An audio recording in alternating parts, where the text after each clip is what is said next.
Buenas tardes, bienvenidos a Mérida, Extremadura.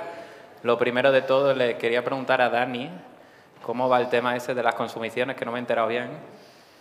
Porque... Eso. Bueno, mi nombre es Roberto Palomo, me voy a presentar un poco y ahora continúo con los compañeros. Yo me gradué en Periodismo y Medios de Comunicación en la Universidad de Montfort University, en Leicester, en Reino Unido. Completé mi formación en fotografía en la Escuela Canon de México DF, en la Escuela de Fotografía Creativa de La Habana, en Fuga Foto en Barcelona, en el Seminario Albarracín. Colaboro con la revista Planeta Futuro del país, que os animo a leerla.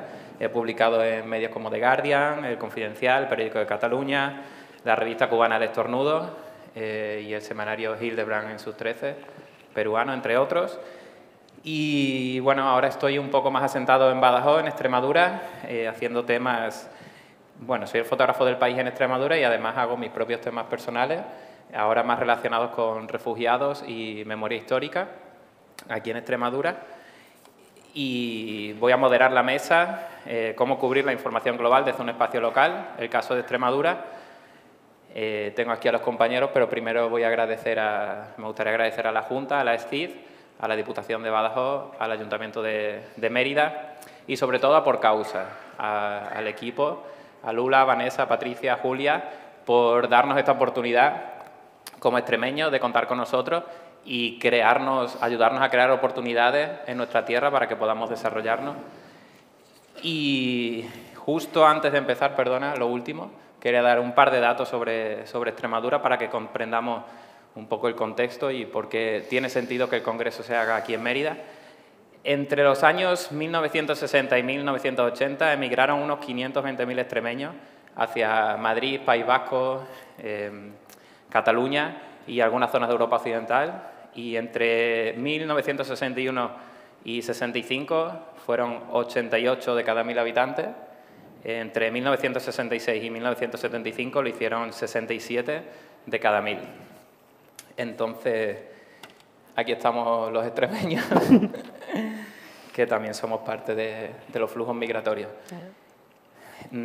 Voy a presentar a los compañeros. Ángel Sastre es periodista y reportero, lleva casi 20 años realizando coberturas periodísticas en zonas de conflicto, ha trabajado para medios como Telemadrid, El País, Cuatro, trabajado como corresponsal de guerra en Oriente Medio, en América Latina, y además de los temas bélicos, pues ha cubierto también temas de desastres naturales, estallidos sociales y políticos, temas siempre vinculados con los derechos humanos. En 2010 recibió el premio Larra como periodista joven del año y en 2018 recibió la medalla de Extremadura por su labor periodística. Ana Grajera, que la tengo aquí a mi izquierda, lleva desde niña vinculada a diferentes movimientos de la sociedad civil, vinculados sobre todo con los derechos humanos. Ha ejercido en medios locales, en televisión, radio. Durante 8 años compatibilizó la profesión periodística con la investigación de la Universidad de Extremadura. Ha trabajado en Canal Extremadura Radio durante más de 10 años. Actualmente forma parte del equipo de informativos de la Radio Pública Extremeña. Le concedieron el premio de periodismo de la Diputación de Cáceres por el podcast Resignificados en 2021 y hasta hace poco formaba parte del equipo de comunicación de la Asociación Solidarity Wheels, que da apoyo a personas migrantes en Melilla. Y Rocío Gómez, discúlpame. No te preocupes. A Rocío la he conocido aquí a raíz del Congreso. No sabía que era extremeña y la verdad es que me alegra que... Siempre luego me pongo a buscar extremeños y siempre encuentro por todos sitios por lo que hemos hablado antes, ¿no? Que estamos muy desperdigados. Esa comunidad migrante. Sí. Rocío trabaja en Carne Cruda desde hace 5 años. Actúa como guionista, locutora, productora y realizadora. Ha colaborado con diversos programas de Radio 3, como Hoy Empieza Todo, Coordenadas, Mundo Babel. En Radio 3 ha estado en puestos de reportera, guionista, locutora, productora, editora de sonido, realizadora. Tiene experiencia en televisión española presentando los conciertos de Radio 3 y como periodista en agencias como Europa Press, Gabinete Grupo Aragón Digital y departamentos de marketing de Avid Technology. Colabora con Radio Joputa. Colaboraba, pero... Vale, perdona. Colaboraba porque además Barbie ahora se ha retirado una temporada de cansancio, pero seguimos siendo compañeras. Y es licenciada en Periodismo y Comunicación Audiovisual por la URJC, Universidad. La Rey Juan Carlos, esa La Rey Juan universidad Carlos. con gran Perdona, es que yo currículum. tanto me pierdo. Los mejores han salido de ahí. Y ha hecho también el máster de Radio Nacional de España, impartido por el Instituto de Radio y Televisión Española y la Universidad Complutense de Madrid. Bueno, a mí me gustaría comenzar, la mesa va un poco dirigida a lo que... Perdón. Todos teníamos miedo de que esto pasase en algún momento. Te ha pasado a ti, Roberto, y ya nos quitas el susto de que nos pase a los demás. Déjalo ahí apoyado, sí, mejor. Bueno, y vamos a hablar de cómo cubrir historias locales. Entonces yo quería empezar preguntando, sobre todo a Rocío, cómo narrar una historia individual, una historia local, para que se acabe convirtiendo en una historia global. Cómo pasar de ese micro al macro. Buscas el tema, tienes al protagonista o te topas con el protagonista. ¿Cómo proponéis esos temas dentro de Carne Cruda? Pues a mí cuando estuvimos hablando de la mesa que nos proponías para charlar, me pareció súper interesante lo que me decías, pero lo primero, yo me atasqué con la palabra y eso me pasa mucho, que me obsesiono y no sé si es una tara o al final un don, pero me puse a pensar en cuándo diferenciamos entre lo micro y lo macro, lo local y lo global. Y de ahí no fui capaz de salir porque empecé a pensar en un montón de historias que habíamos hecho en Carne Cruda, desde, por ejemplo, yo qué sé, La Cañada Real. ¿Es una historia local o global? Es un barrio periférico de Madrid donde han cortado la luz, se están violando los derechos humanos y... o sea, podemos pasar de la historia, por ejemplo, de Badro, que recordaba el otro día, que era el niño al que fuimos a ver la segunda vez que estuvimos allí, que nos lanzaba la pregunta de cómo nos sentiríamos nosotros si no teníamos luz. ¿Ese niño es una historia micro o cuenta un tema global? Para mí cuenta un tema global y parece a lo mejor que no te estoy queriendo contestar a la pregunta de cómo lo hacemos, pero en realidad la solución que encontré es que siempre tenemos que conseguir que ese tema conecte. Entonces, en general, creo que los temas los vemos de forma macro, tanto el de la Cañada Real como el de la guerra de Ucrania, que este año intentamos hacer el esfuerzo de hacer esa cobertura, o el de las minas a cielo abierto que hay en Extremadura. Y es que cualquiera de estos temas parten siempre de un contexto muy local y muy particular y trascienden y por eso interesan, o encontrando la conexión que tienen esos protagonistas de esas historias, que también responde a la otra pregunta, si empezamos por una historia y un protagonista o empezamos por un tema. En general empezamos por un tema, pero porque tenemos poco tiempo. Si tuviésemos muchísimo tiempo para encontrar las historias, a mí me encantaría hacerlo. Vamos de un tema grande, intentamos encontrar en la investigación de ese tema qué personas están siendo protagonistas de cada una de las historias y con esas historias de vida es donde encontramos la conexión para que nos interese a nosotros contarlas y creo que a la gente escucharlas porque estamos intentando encontrar esos puntos que unen para hacer el dibujo más grande de lo global. Claro, eso que comentas, cómo conectarlo con la audiencia.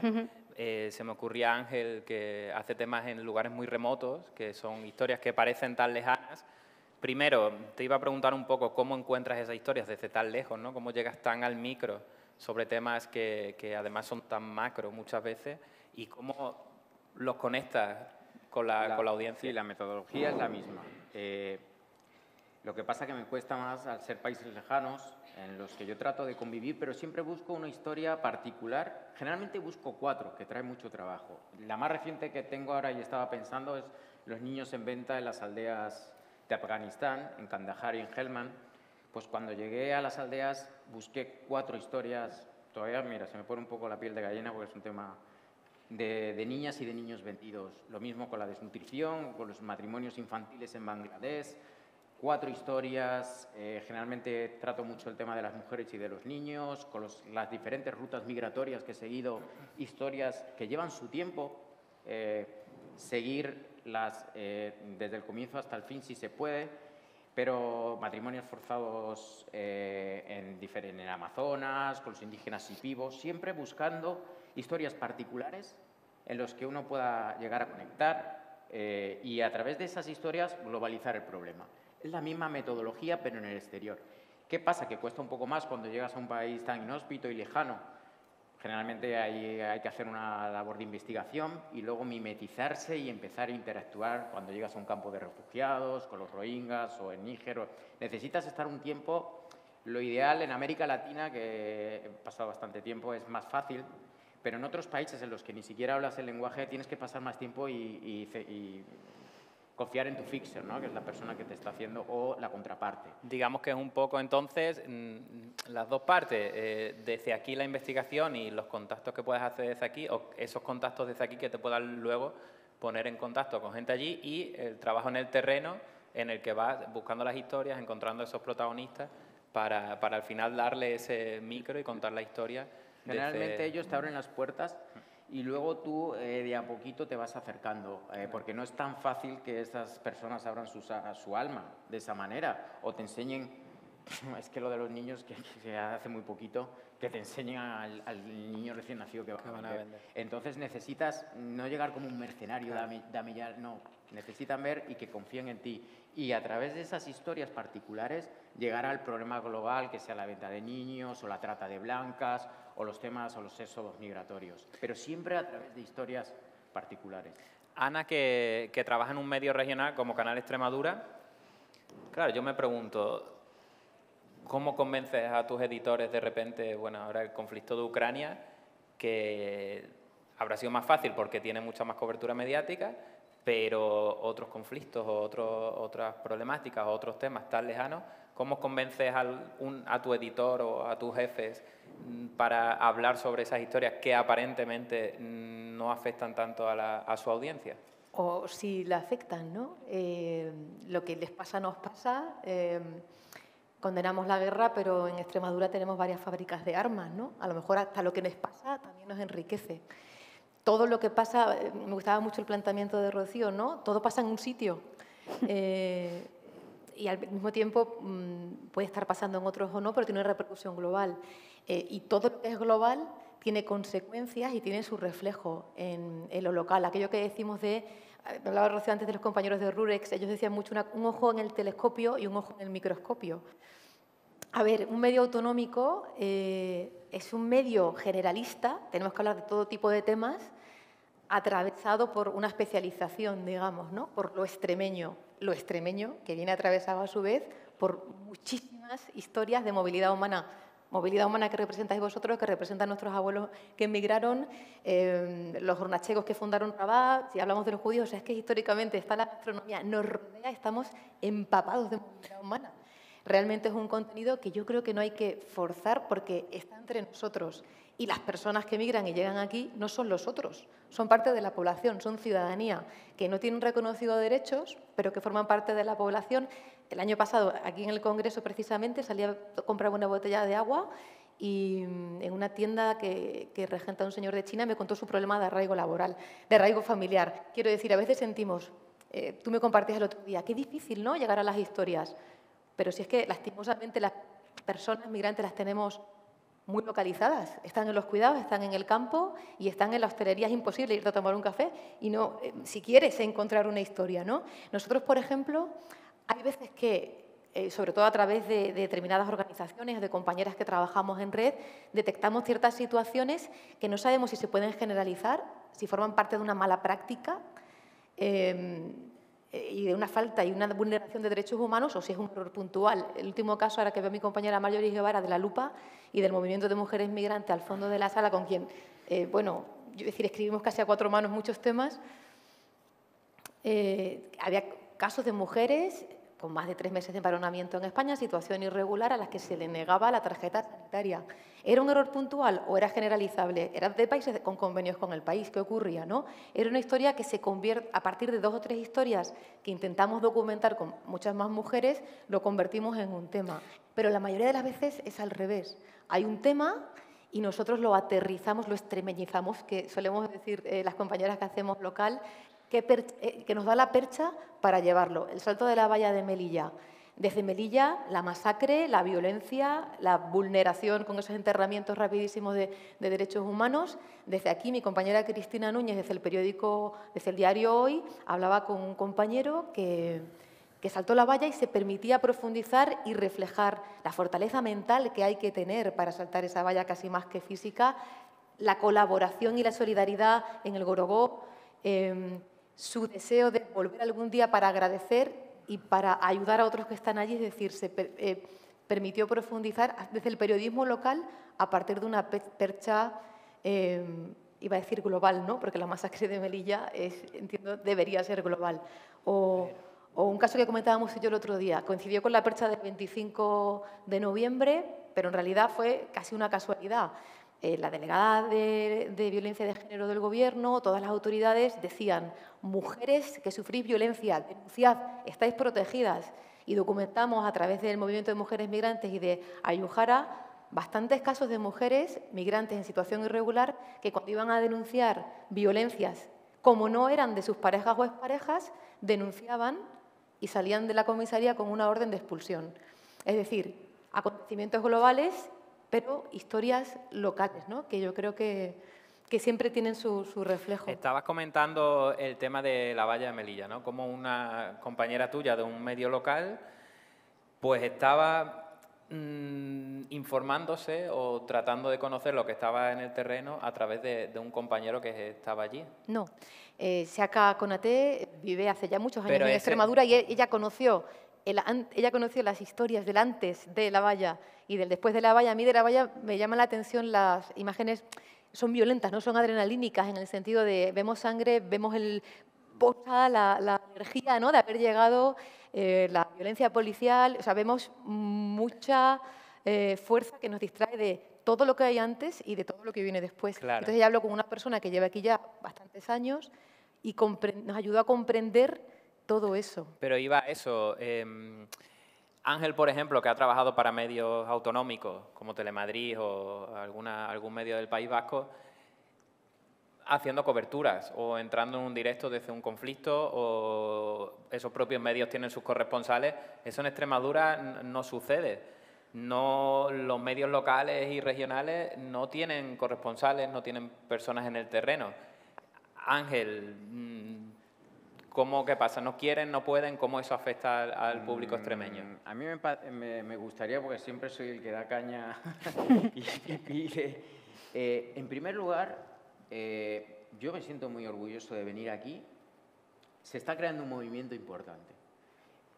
Es un honor y un orgullo venir a congresos como este y que haya agencias como la ECIS, que haya la Fundación Juste, que por causa, organizaciones así, que se estén creando todos estos movimientos, que la Universidad de Periodismo se estén creando especializaciones en cooperación, en ayuda, en periodismo especializado en este tipo de temas, las jornadas revelando conflictos. La verdad es que está habiendo un movimiento interesante, pero por supuesto que pedimos más apoyo para que también a los medios extremeños, para que podamos salir ahí afuera y contar estas realidades tan necesarias. Las tenemos que traer a España, al mundo y también aquí a Extremadura. Nos tenemos que abrir, nos tenemos que seguir abriendo y se están haciendo avances muy importantes, pero los medios, las agencias, vamos a ir a por todo, porque necesitamos el apoyo de los extremeños y también de la audiencia para poder seguir ahí y que todo este tipo de eventos y de congresos, pero también espacio para visibilizar dentro de Extremadura y para afuera temas tan importantes como las migraciones. Sí, por supuesto, se puede dar mucho más, los medios pueden dar más espacio, pero también se está creando un movimiento y un apoyo muy importante. Claro, volviendo un poco a lo que estaba hablando Ana,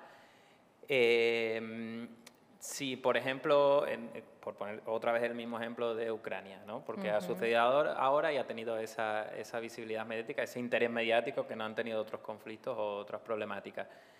Claro, si tú tienes que hablar de eso, sí, no tienes a un compañero codo con codo que te esté informando en el terreno o que desde el terreno esté buscando historias que puedan interesar o afectar a los extremeños. Bueno, que además no te he contestado el planteamiento que me hacías con Ucrania al principio de la primera pregunta, ¿no? Porque me iba a otros ejemplos. Con el tema de Ucrania, nosotros, o sea, por partes, ¿no? Un medio público, en un medio público la defensa de los derechos humanos tiene que ser un contenido. El tema de Ucrania lo hemos tratado, su repercusión a muchas bandas en Extremadura, las personas que han llegado, el pueblo ruso que está entre nosotros. En mi caso, por ejemplo, hice un trabajo sobre cómo otros solicitantes de asilo reaccionaban ante la alegría inicial por la acogida, por la protección temporal a los llegados solo de Ucrania. De hecho, había un compañero que estudia Derecho y decía, claro, y en mi carrera de Derecho yo estudio que todos somos iguales independientemente de la nacionalidad, de la raza. ¿Cómo interpreto esto, no?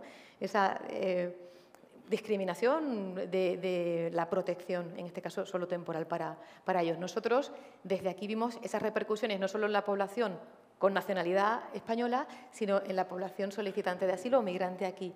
Nosotros, bueno, no soy nadie para hablar en nombre de Canal Extremadura, soy una trabajadora, no tengo ninguna autoridad, ¿no? Pero como consumidora también de nuestro propio contenido, yo siento que el planteamiento no es lo mismo programas que informativos, ni noticias que documentales, ¿no? A veces siento que a una noticia le pedimos que sea un documental, pero siento que quien ve un informativo, quien escucha un informativo en nuestro medio, sabe qué pasa en el mundo, qué pasa en el país y, sobre todo, qué pasa en Extremadura. ¿Por qué no tenemos corresponsales? A mí la figura de los enviados especiales, yo cuando he estado en Melilla, cuando he estado en Grecia, cuando he estado en los campamentos de refugiados, nunca me he sentido capaz de hacer una información valiosa porque me sentí una paracaidista allí que nunca comprendía esa realidad, ¿no? Pero desde aquí siento que puede ser igualmente valiosa si tenemos una información de agencia verificada. No tenemos, entiendo, presupuesto. Somos la mayor radio autonómica y la teleautonómica con menos presupuesto, creo que, del país, para enviar a alguien allí, pero tenemos la obligación de informar de lo que pasa allí, como en este caso a través de agencias, en este caso supongo a través de las repercusiones que todo eso que pasa tiene aquí, y creo que sin olvidarnos de algo. Si nosotros no contamos a través de un corresponsal qué sucede en un conflicto, hay más conflictos aparte de Ucrania. Habría que debatir bien a qué conflictos enviamos a las personas. ¿Quién cuenta lo que está pasando hoy en las urdes? En los medios autonómicos y locales hay cosas que o lo cuenta el medio local o no lo va a contar nadie. Claro. En el caso de los conflictos, yo sé que un extremeño o extremeña puede informarse de las cosas que nosotros no hemos contado y que pasan en un conflicto bélico a través de otros medios públicos o privados, pero que de lo que pasa en las urdes o de lo que pasa en Sierra de Gata no se van a enterar si nosotros no lo contamos. Y desde ahí, ese criterio no creo que sea renunciar a la información de migraciones, porque, insisto, nos atraviesa de cabo a rabo en esta región, somos pura tierra en movimiento, la tercera provincia de Extremadura está fuera de aquí. Creo que no es renunciar, creo que es no dejar de contar cosas que si no nadie contaría. Bueno, así lo interpreto yo. Sí, no, yo me ponía en la situación de, o sea, se me venía a la cabeza, ¿no? No sé, una familia extremeña que está atrapada en un conflicto en cualquiera, ¿no? Claro, si tiene derecho la audiencia extremeña o los fondos públicos tienen que cubrir ese tipo de información, porque, claro, si una agencia no va a estar buscando historias sobre extremeños, ¿no? O un corresponsal de Telemadrid pues va a estar buscando historias de madrileños porque es su audiencia, tiene que conectar con eso. Y, bueno, yo desde mi experiencia me pasa porque yo trabajo para medios nacionales y estaba, por ejemplo, haciendo temas de refugiados o incluso cuando tengo que escribirle a compañeros del país para tratar que metan temas de Extremadura. Claro, aquí no hay delegación de medios nacionales prácticamente, de prensa.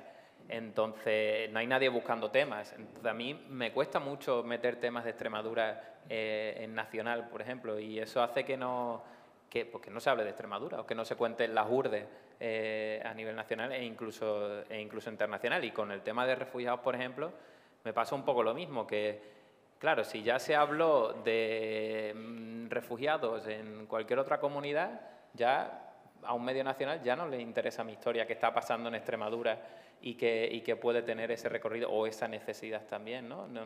Me acuerdo cuando estalló lo de Ucrania, que estaba temas de refugiados, Ucrania, tal, no sé qué, y bueno, me topé llevaba ya tiempo con el centro de refugiados que hay en Badajoz y la gente no sabía que ahí había un centro de refugiados, ¿no? Ni a nivel local ni a nivel nacional. Entonces, un poco siempre desde fuera hacia adentro y también cuesta desde dentro hacia afuera, porque tanto como los medios autonómicos hacia afuera como los nacionales hacia aquí, parece que cuesta, ¿no?, hablar de Extremadura y meter esos temas. Yo creo que se tiene que contar y es muy necesario, para eso están los medios extremeños, los cuales son de primera, la verdad que es una calidad. Yo estaba viendo ahora los vídeos, unos informativos y unos profesionales de primera, además siempre me han apoyado y yo es que de verdad a nivel me parecen de primera línea, primera división.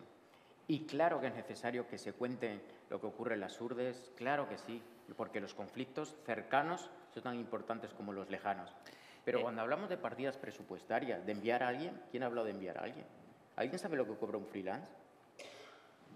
¿Os creéis que es muy caro los medios autonómicos contactar o comprar las fotos de Roberto? ¿Acaso alguien ha preguntado? Siquiera que enviar a alguien partidas presupuestarias. Un freelance cobra muy poco, por eso trabaja con tantísimas personas. Es muy, sí, que no es se muy, trata no de... es costoso para un Claro, medio no se trata de autonómico tener entrar con un extremeño buscando Sí, historias. no se es trata costoso, de tener un pero es que corresponsal. ni siquiera se ha barajado esa posibilidad, ni siquiera se ha preguntado en un presupuesto, no es costoso. Bueno, perdona, Rocío, que te tenemos Sí, aquí sí. un poco. Quizá, bueno, es que tendríamos Sí, que hablar mucho de claro, responsabilidad de pero los medios sí. y la función pública que cumplen o no cumplen. Bueno, yo te Y- quería, claro, por y eso que genera otro gran debate. es un tema interminable, pero que se deba hablar de ello, ¿no? Y se debe reflexionar.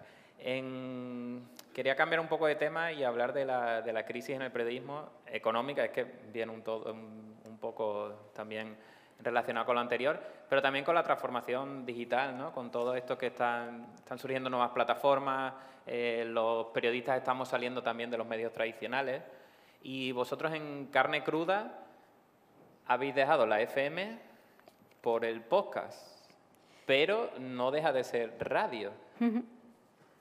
¿Hace eso, el hecho de la FM y del podcast, que cambie la manera de narrar las historias, de elegir los temas? Pues voy a unirlo un poco, voy a intentar unirlo con lo que venimos hablando, porque creo que se ha abierto un debate sobre esos medios públicos y, por ejemplo, nosotros no dejamos de estar en la FM exactamente, nos echaron de ella hace tiempo en una radio pública, en Radio 3 y en Radio Nacional, y yo valoro muchísimo a los medios públicos. O sea, creo que sin ellos la sociedad es mucho más pobre y más ignorante, pensando en qué temas tienen que cubrir desde la guerra de Ucrania, las urdes. Entonces, con este marco de por qué Carne Cruda se convierte en un podcast, que es una situación completamente coyuntural, lo que pasa es que ahora está de moda que haya podcast y a mí me parece fantástico porque efectivamente abre o recupera formas de contar periodísticas y por eso reivindico esa FM y esa radio, porque es que se hicieron grandes reportajes en radio, se siguen haciendo grandes reportajes en radio. Habría otro debate muy grande sobre si el medio está cumpliendo lo que pide la audiencia, si el medio tiene que cumplir lo que pide la audiencia o si el medio se debe a unos criterios periodísticos sociales, a esa función pública. Con todo esto, ¿cambia la forma de hacer lo que hacemos? En parte sí, mucho, porque de la noche a la mañana nos tenemos que ocupar en cubrir un montón de aspectos que ya los cubría una estructura que era en su día Radio Nacional o después la cadena SER. Entonces, siendo freelance, seguro que puede ser barato, de alguna manera, por decirlo de alguna manera, contratar servicios, pero seguro que todo el trabajo que te genera es tremendo y eso influye en la forma de contar. O sea, por un lado, hablaría de cómo la precariedad influye en la forma de contar historias y, por otro lado, creo que tiene que ver con toda evolución de los medios, tanto si pasa de la radio al podcast como a cualquier formato del que hablemos. Antes estaban hablando del WhatsApp como forma como medio.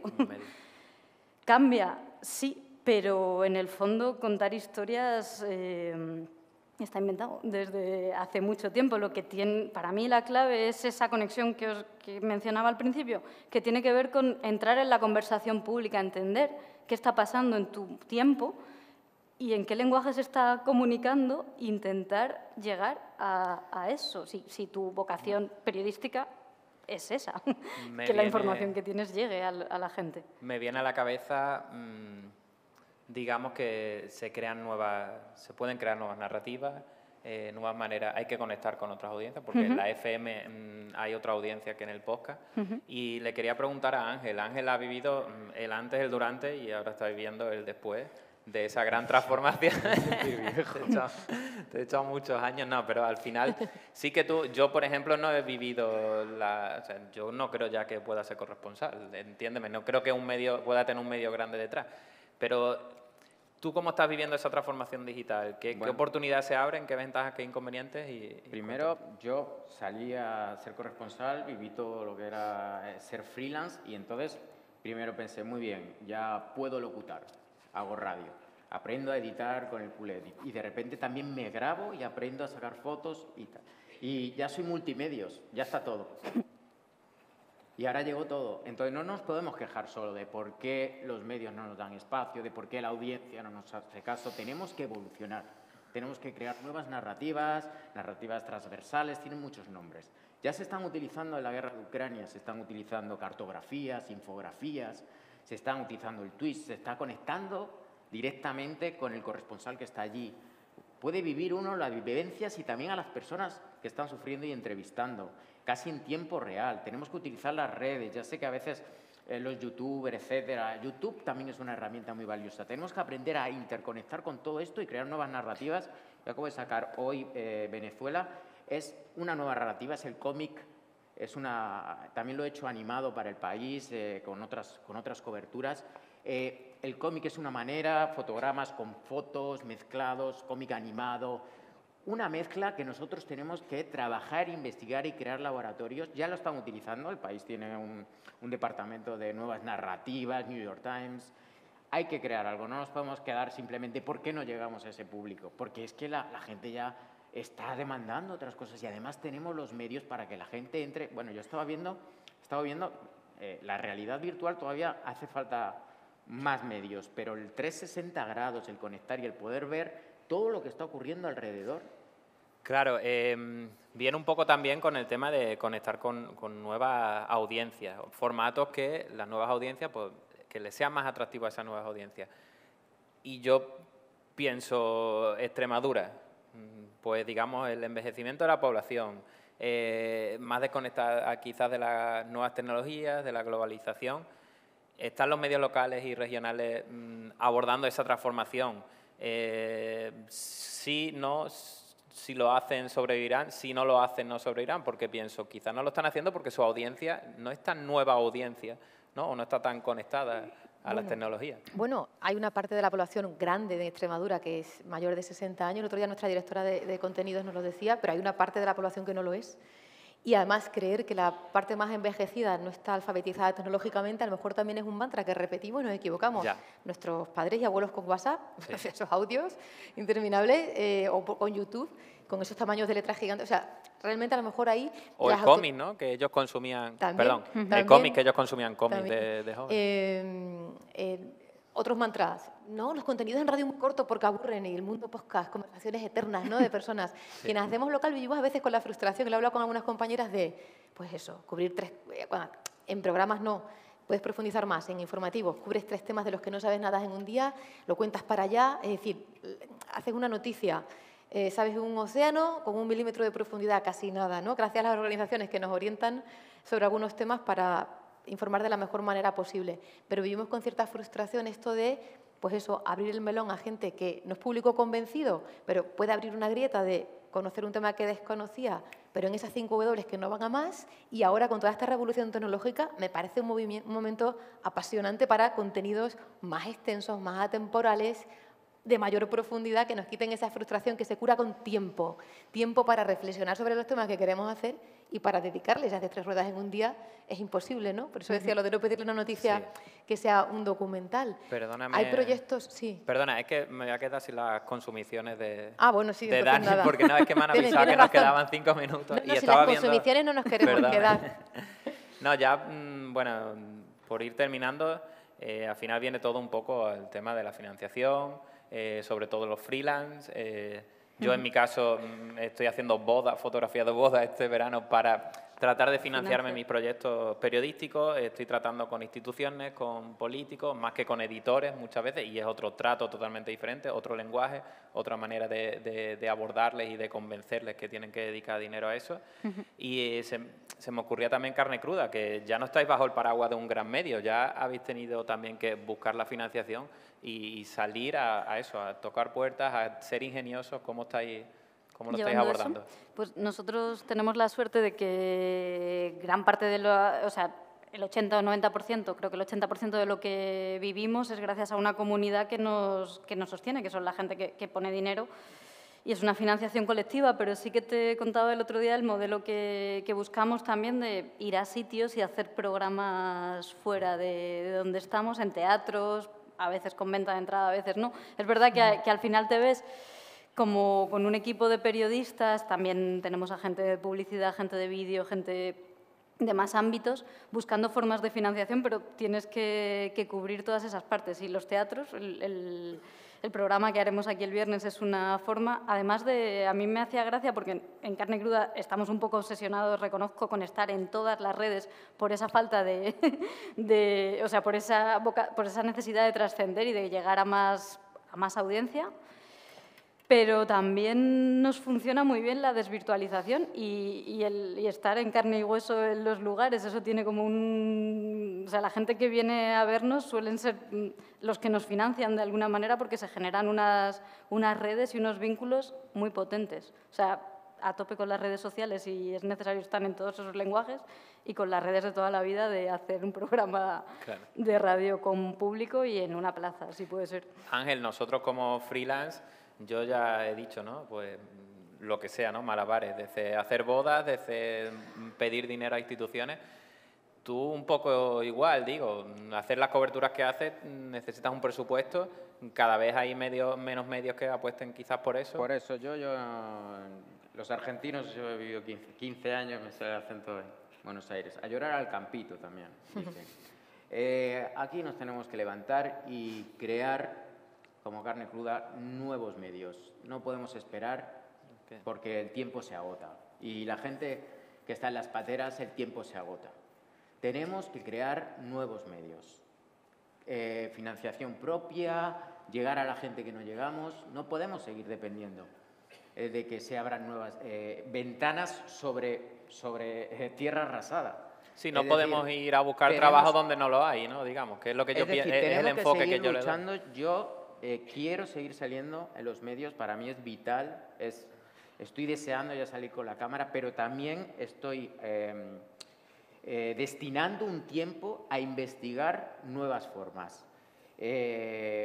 Es decir, no nos podemos quedar simplemente quejándonos de por qué cada vez hay menos audiencia en la tele, por qué cada vez se venden menos diarios. Sí. Al mismo tiempo, pelear por seguir teniendo visibilidad y que esta gente tenga visibilidad en estos medios clásicos, pero al mismo tiempo nosotros mismos esforzarnos con las nuevas camadas de jóvenes periodistas en crear nuevos sistemas y nuevos medios. Hablabas de los medios. Yo, mira, ayer, por ejemplo, estaba dando una charla en un centro de mayores de Badajoz y me veía como un presentador informativo, ¿no? De llevarle las noticias. Digo que a veces no pienso, pues no tengo que salir en un medio, puedo hacerlo de otras maneras y puedo llevarle las noticias a otra gente en otro ámbito. Me estaban diciendo que estamos terminando y nada, lo último, no sé, Ángel está en redes, Ángel Sastre en Instagram, Twitter, Ángel M. Sastre. M. Sastre, Rocío Carne Cruda, si sí, le seguís. Estamos también en redes. Solo una puntualización, porque estoy completamente de acuerdo con nuestro modelo y vivo de ello, o sea, defender a tope, crear nuevos medios y crear nuevas narrativas, pero también no perder los que tenemos y recuperar los espacios que son nuestros. Entonces, a todos los compañeros y compañeras que trabajan en redacciones, pelearse muchísimo por la dignidad del oficio desde dentro de los grandes medios que existen, que llegan a muchos sitios y no los demos por perdidos. No lo digo por ti, lo digo como reflexión por no atomizar, sino demasiado, que al final estamos todos solos luchando contra corriente en un mundo bastante duro, que nos unamos desde dentro y desde fuera para defender el oficio. A Ana la podéis seguir Si os digo que no recuerdo cómo estoy, Ana _Grajera. Y una mini puntualización a la que decía de más periodismo. Los hechos se cuentan siempre, pero a mí me preocupa la continuidad. Ya cada vez que hay un caso de violencia de género se cuenta, pero los chavales siguen haciendo risky en Melilla y matándose y quedándose inválidos y no se cuenta porque no pasa en Cádiz y porque son chavales de Marruecos. Normalizamos la crueldad. Y creo que en los medios, sean públicos, privados, el que sea, normalizar la crueldad y habituarnos, o sea, como es algo que ocurre siempre, normalizarlo y no visibilizarlo solo porque pasa cada día, nos resta. Estoy con Chema, hay que contar todo lo que pasa, aunque sea buscando tonos alternativos. No siempre es el dolor, pero no podemos dejar de contarlo. Pues ya no tenemos más tiempo. Muchas gracias. Gracias. A mí... Eso es por la consumición. Podéis seguirme en Instagram, Roberto Palomo, podéis buscarme por ahí también, seguir mis trabajos. Y nada, muchas gracias otra vez por venir a Extremadura, gracias al Congreso, porque es de las pocas veces que me encuentro con compañeros, ¿no? Nadie viene por aquí, por Extremadura. Así que muchas gracias a todos.